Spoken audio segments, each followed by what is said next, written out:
நமஸ்தே. இன்னைக்கு video revision. அதாவது இது வரைக்கும் நம்ம பார்த்துருக்க வீடியோவில் இருக்கக்கூடிய ரிவிஷன் ப்ளஸ் கொஸ்டின் டெஸ்ட். இப்போ நம்மளுக்கு தெரியும் ஆல இருந்து அக வரைக்கும் இருக்கக்கூடிய உயிரெழுத்துக்கள். அதை வந்து தமிழில் வந்து உயிரெழுத்துக்கள்னு சொல்றது நம்ம இங்கிலீஷ்ல வவல்ஸ்ன்னு சொல்றோம், அதே ஹிந்தியில ஸ்வர் சொல்றோம்.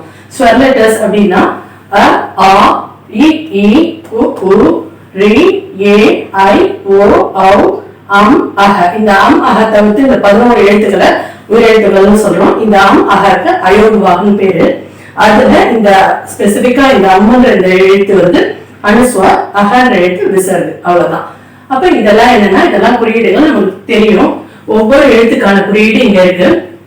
இந்த குறியீடை சொல்லும் போது இந்த எழுதும் போது நம்மளுக்கான உச்சரிப்பு இதை கொடுக்கணும். 2 விதத்துல நம்ம எழுதுறோன்றதை நினைவு வச்சுக்குவோம். அதாவது குறியீடுகளா இருக்கும் போதும் எழுத்துக்களா இருக்கும் போதும் உச்சரிப்பு ஒண்ணுதான். ஆல்ரெடி நமக்கு தெரியும் தான் இது. அந்த ஒவ்வொரு குறியீடும் அதோட எழுத்துக்கள்லயே மறைஞ்சிருக்கு. இப்ப இந்த ஆ பாத்தீங்கன்னா இந்த குறியீடு இந்த ஆங்கில லெட்டர்ல மறைஞ்சிருக்கு. அதுக்கப்புறம் ஈன்ற இந்த எழுத்தை எடுத்துட்டா இந்த ஹூக்கு எந்த சைடு இருக்கோ அதையே நம்ம கீழே எழுதுறோம். இது ஒண்ணு. இதுக்கு அப்புறம் ஆப்போசிட்ல இருக்கக்கூடிய ஷார்ட் ஈ எப்படி இருக்கும் அதனுடைய ஆப்போசிட் சைட்ல இருக்கும். இந்த மாதிரி குறியீடுகள் அதுல நினைவுல வச்சுக்கணும். இதுல இந்த சைடு திரும்பி இருக்கு, அதனால இந்த ஊ குறியீடு. அதே இந்த ரீல பாத்தீங்கன்னா இந்த சைடு திரும்பி இருக்கு. சோ இந்த குறியீடு இந்த எழுத்துலயே மறைஞ்சிருக்கு. அடுத்தது ஏ ஐக்கு பாத்தீங்கன்னா இந்த ஒரு ஸ்டாண்டிங் லைன் இந்த ஒரு ஸ்டாண்டிங் லைன் 2 இருக்கிறதுனால மேல இங்க 2 போடுறோம் அப்படின்றத ரிலேட் பண்ணிக்கணும். இப்ப இந்த ஏல பாத்தீங்கன்னா 1 தான் இருக்கு, அதனால அது 1. ஓல பாத்தீங்கன்னா இந்த ஆவ மறைச்சு அதே சிம்பிள்.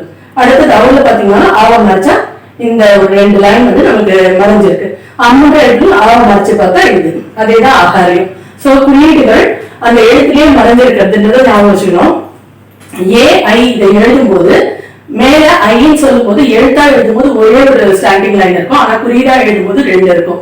அதே ஏழை எழுத்து எழுதும் மேல குறியீடு இருக்கா, இந்த மேல ஸ்டாண்டிங் லைன் இருக்காது, ஆனா குறியீடுல இருக்கும். இந்த மாதிரி ஒரு சிலதை நினைவு வச்சுக்கணும், அவ்வளவுதான். இதுல அடுத்து நம்ம பாக்குறது வந்து காங்கச்சனா. இத வெஞ்சன்னு சொல்றோம், உயிரெழுத்துக்களை ஸ்வர்ன்னு சொல்றோம். இப்ப இந்த முதல் 14 எழுத்துக்கள், அதாவது கனா 4 டைப் ஆஃப் க இருக்குன்னு நமக்கு தெரியும். நான் இப்ப எப்படி சொல்லியிருக்கேன்னா க நம்ம தமிழ் அல்பட் ச ஞ ட ந த ந ப ம ய ர ல வ. இந்த 14 லெட்டர்ஸ் இன்னைக்கு நம்ம ரிவிஷன் பண்ணதா இருக்கட்டும். அது வேற இதுல என்ன சொல்லணும் அப்படின்னா நம்ம தமிழ்ல சொல்லக்கூடிய டன்னகர நன்னு சொல்லுவோம். அதாவது இது டக்கடுத்து எழுதக்கூடிய டன்னகர ந. அதுக்கு நம்ம இந்த டல வந்து வரக்கூடிய இந்த நாவை நினைவுல வச்சுக்கணும். இந்த நன்னா நம்ம இதுதான் எழுதுறோம் அப்படின்றத. அதுக்கப்புறம் தன்னகர ந, இதை வந்து நம்ம தன்னகர நன்றோம். ஏன்னா தக்கு அடுத்து வருது, இது தன்னகர ந. அப்ப எதை யூஸ் பண்றோம், இந்த நாவ. இந்த மாதிரி சிலதை ரிலேட் பண்ணி வச்சுக்கணும். அப்போ இந்த நாவ எப்படி யூஸ் பண்றதுன்னா இந்த நாக்கும் இதுதான் யூஸ் பண்றோம். அடுத்து இந்த ரன்னகர நன்னு கடைசியில படிப்போம் தமிழ்ல, அந்த நாக்கும் இதுதான் யூஸ் பண்ணணும். இந்த மாதிரி ஒரு சிலதை நம்ம வச்சுக்கிறது நல்லது. மற்றபடி இந்த வேற இடத்துல டாட் இருக்கணும். இவ்வளவுதான் இந்த 14 லெட்டர் நாளைக்கான டெஸ்ட். இது மட்டும் இல்லாம குறியீடு பிளஸ் எழுத்துக்கள் இது மட்டுமே 11 + 2 13. இந்த 14 எழுத்துக்கள் டெஸ்டா இருக்கும். கூட என்ன டெஸ்ட் இருக்கும்னா இந்த குறியீடு. இவ்வளவுதான். இது தெரிஞ்சா போதும், மற்ற விவரங்கள் அடுத்த வீடியோல வரும். நன்றி, தன்யவாத்.